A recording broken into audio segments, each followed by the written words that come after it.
Quer saber como eu saio de uma pirografia assim, escurecida, sem vida, para um resultado igual a esse? Uma pirografia polida, com vida e que você pode cobrar bem mais?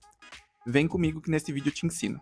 Hoje, continuando a série de vídeos que eu tô fazendo aqui no canal, onde eu ensino pirografia, o tema da vez é finalização. Então, eu acabei de fazer essa pirografia e como vocês podem ver, ela tá toda escurecida, Xoxa, ela tá meio que sem capenga, vida, e manca. eu vou mostrar pra vocês como trazer vida pra essa pirografia, como finalizar ela usando lixa, verniz e também a aplicação de acessórios, nesse caso aqui eu vou botar uma corda, e como você pode transformar uma pirografia assim, um pouco sem vida, um pouco escurecida, numa pirografia comercialmente atrativa, que você pode cobrar mais, que os seus clientes vão ficar bem mais apaixonados. Então assiste esse vídeo até o final, porque ele vai servir muito para você que quer tornar a sua pirografia mais profissional e vender ela a preços mais elevados. Oi, eu sou o Rafix e você está assistindo ao Rafix Channel. Aqui eu falo sobre pirografia, criatividade, artesanato em madeira.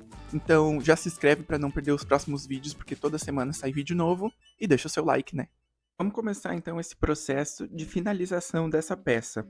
Essa é a peça que eu mostrei agora no início do vídeo.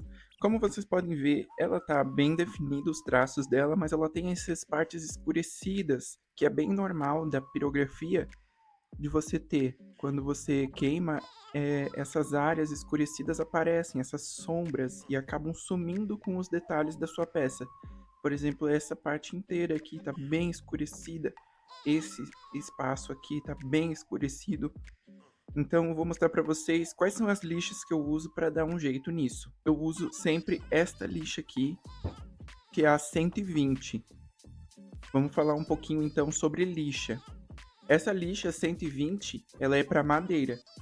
Como que eu sei disso? Porque está especificado aqui. É uma lixa 120 e eu sei que ela é para madeira porque ela é amarela.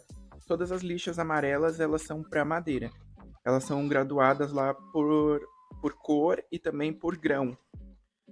E nessa parte final de finalização da peça, eu prefiro usar lixas mais finas, como a 120. E eu trouxe uma comparação aqui para vocês terem uma ideia do que eu estou falando. Essa aqui é uma lixa 80, não, é uma lixa 60. E eu vou botar elas lado a lado para vocês terem uma noção do que eu estou falando. A lixa 120, essa aqui, ela tem grãos bem mais finos, enquanto a lixa 60 é bem mais grossa e áspera. E nessa parte da finalização, uma lixa mais fina vai funcionar bem melhor para você do que essa lixa grossa. A lixa grossa você deixa para usar na preparação da madeira, mas não vou falar sobre preparação de madeira nesse vídeo. Eu vou lançar um vídeo depois só sobre preparação de madeira. Então vamos aqui passar a lixa 120 para a gente ter uma ideia de como é que vai ficar esse resultado. Eu vou botar aqui para tirar um print para vocês verem o antes.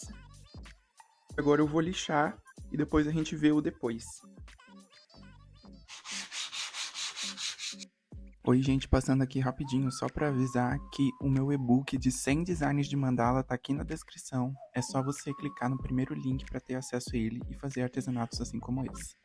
Depois de você dar algumas passadas da lixa, vai subir bastante pó, então você vem com um pincel limpo e começa a varrer esse pó fora para você poder lixar mais. Pode ver que sai bastante pó. Principalmente dessas áreas queimadas que eu falei ali, dessas partes escurecidas. Porque não é mais do que madeira carbonizada, né? Então, ela sai bem facinho. E você volta a dar mais uma lixada.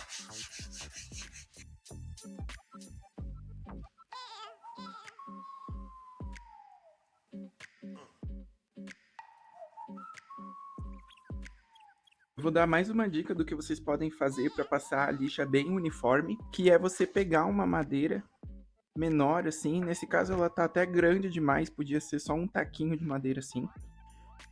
Prender a sua lixa aqui, desse jeito, dessa maneira. E assim você consegue passar a lixa de uma maneira muito mais uniforme. E ter uma lixa, um processo mais limpo, né? Sem deixar algumas áreas mais lixadas e outras menos, né? Nesse caso aqui, essa madeira tá muito grande, então eu vou fazer com a mão mesmo.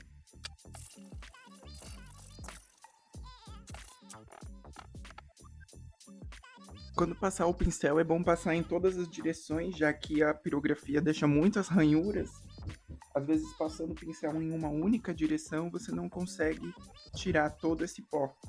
E é importante tirar todo o pó, porque o próximo passo, o verniz, ele vai fechar todos esses poros, e se tiver pó dentro, não vai dar mais para tirar depois. Então, lixa bem e varre bem. Passa o pincel limpando todas essas ranhuras. Mas no geral, ela já melhorou muito. Vamos fazer o antes e o depois. Tá aí o antes, bem escuro, cheio de sombras, e o depois, bem clarinho, linhas definidas, mas dá para melhorar ainda. Vamos passar o verniz. Finalizada então a parte de lixa, vamos pro verniz. Antes de começar a passar o verniz, eu decidi prender esses 2 parafusos e colocar uma cordinha provisória. Assim eu posso envernizar os 2 lados e deixar pendurado secando. Caso você não possa furar sua peça ou não tenha onde pendurar, você pode envernizar um lado de cada vez. Passa verniz de um lado, espera secar e depois passa do outro. Mas qual verniz eu devo usar? Eu aconselho que vocês usem um verniz transparente. Não importa a marca, desde que seja transparente, para que ele não altere a cor da sua peça e mantenha esse brilho da cor natural da madeira, que eu acho lindíssimo. Eu, pessoalmente, uso o Osmocolor Incolor da Montana. Não é nenhuma publi, eles não estão me patrocinando. Mas é o que eu uso porque eu tenho uma lata aqui em casa que sobrou da reforma que a gente fez. E eu tô passando ele aí na peça, vocês veem que ele tem essa pegada um pouco azulada. Mas eu vou deixar ele secando aí pra vocês verem que quando ele seca, ele não fica nem um pouco azulado. Ele deixa a madeira com a cor bem ressaltada. E dá esse destaque na cor natural mesmo, né? Ele não dá nenhum tipo de cor, ele realmente fica bem transparente. Depois de 1h30 ele secou, foi bem rapidinho. E eu voltei com uma lixa 120, dei uma lixadinha rapidinho e passei a segunda demão. E depois disso foi só aplicar a cordinha, que eu já vou mostrar pra vocês como é que faz. Para aplicar a cordinha é muito simples, é só você pegar uma cordinha de sisal dessa, mais grossinha, e dar um nó ao redor desse parafuso que já foi aplicado antes. Para reforçar esse nó e ele não ficar soltando, eu passo uma gotinha de super cola e é esse o meu segredo. Depois disso a peça tá pronta e eu já vou mostrar para vocês o resultado final. Voltei aqui no final do vídeo já com outra roupa, outro dia, e o resultado final eu mostro para vocês daqui a pouquinho. Vamos só recapitular um pouquinho do que a gente aprendeu. Para finalizar bem uma peça é importante lixar, passar um verniz que você tenha um conhecimento sobre esse verniz, se ele é bom, se ele não é, teste em outras madeiras antes de passar no seu artesanato. E a adição de acessórios é conforme você quiser. No meu caso, eu gosto de colocar uma cordinha, porque aí os meus clientes já podem levar para casa e pendurar direto aonde eles quiserem. Era isso que eu tinha para falar sobre finalização de peças. Eu vou trazer mais vídeos sobre preparação de madeira, sobre adição de acessórios. Depois ultimamente eu ando vendo muitas páginas de pirografia no Instagram e eles adicionam muitas coisas diferentes, tipo foil, glitter, pedraria, e fica muito legal. E eu queria muito experimentar isso e também trazer um pouco dessa nova perspectiva de pirografia para vocês. Tô deixando o link para uma playlist de vídeos para você aprender pirografia. E não se esquece de se inscrever e deixar like caso você tenha gostado. Semana que vem tem vídeo novo, então é isso. Um beijo no coração, fiquem com o resultado final. Tchau!